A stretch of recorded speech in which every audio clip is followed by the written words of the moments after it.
खाद्य आपूर्ति मंत्री राजेश नागर इस वक्त हमारे साथ मौजूद हैं। बड़ी कार्यवाही की है कल पेट्रोल पंप को सील कर। जानते हैं मामला क्या है। सर, मामला क्या है कल पेट्रोल पंप के खिलाफ बड़ी कार्रवाई?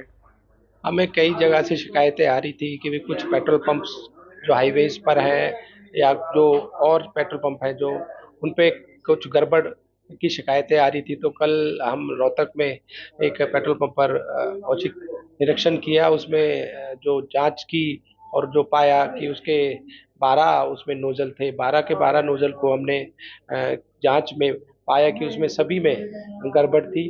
तो उसके तहत ही तुरंत उसकी कार्रवाई की गई और सभी 12 नोजल को सील कर दिया गया और उसके बाद पेट्रोल पंप को भी सील कर दिया गया।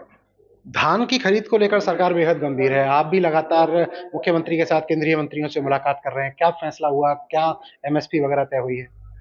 देखो, हमने जो हमारे केंद्रीय मंत्री और हमारे मुख्यमंत्री जी, मैं और हमारे सारे आला अधिकारी डिपार्टमेंट से चाहे एफसीआई के हों, फूड एंड सप्लाई के हों, वेयर हाउस के, एक अहम बैठक हमने दिल्ली में की और हमने हमारे 8 मुद्दे थे। 8 बिंदुओं पे हमने बात की और उस पे हमारे केंद्रीय मंत्री जी ने पूरा आश्वासन दिया। जो भी हमने उनसे मांगा या जो मांग रखी, सबको पूरा करने का आश्वासन दिया और निर्देश दिए कि जल्दी और सभी मांगों को लागू कर दिया जाएगा। चाहे हमने मांग की कि भाई पंजाब की तर्ज पर हरियाणा को भी 15 सितंबर से खरीद के परमिशन दी जाए। तो हमने रिटर्न में जो उनसे मांगा तो उन्होंने हमसे कह दिया था कि आप लोग भी 15 सितंबर से खरीद कर सकते हैं। चाहे एफसीआई गोडाउन की बात रखी, उसमें जिसकी हमें गोडाउन की हरियाणा में कमी है, क्योंकि जो फसल जो पहले के मुकाबले अब ज़्यादा होती है, चाहे धान की हो चाहे गेहूं की हो, तो उसमें जो हमारा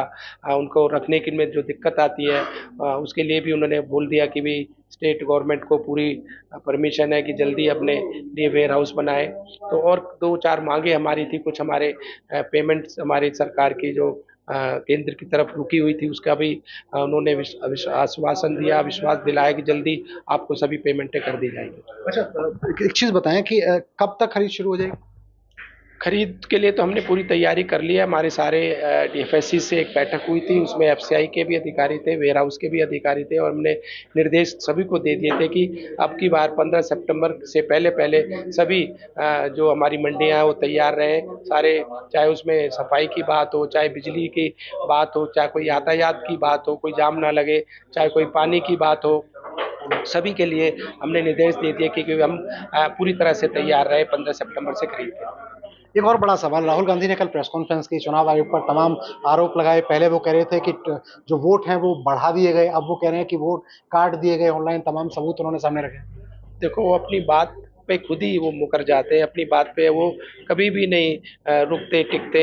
अभी पहले जो उन्होंने वोट चोरी का जो एक आरोप लगाया था इलेक्शन कमीशन पे, तो इलेक्शन कमीशन ने खुलकर सामने आकर बोला था कि अगर ऐसी कोई बात है, ऐसी कोई शिकायत है तो वो एफिडेविट दें, उसमें हम जो भी कार्रवाई बनेगी करेंगे। उन्होंने कोई आज तक एफिडेविट नहीं दिया और जो बात करते निराधार बात करते हैं और फिर उसके पीछे कोई लॉजिक नहीं होता और अब कहकर मुकर जाते हैं और फिर नई कोई और बात करके पहली बात को भी अपनी को निराधार कर देते हैं। तो क्या मानते हैं आप, राहुल गांधी की बातों को कितना सीरियस लेती है भारतीय जनता पार्टी? कौन लेता है? कोई सीरियस नहीं लेता। उनकी पार्टी वाले, बाहर के जनता, कोई उनकी बातों को सीरियस नहीं लेते।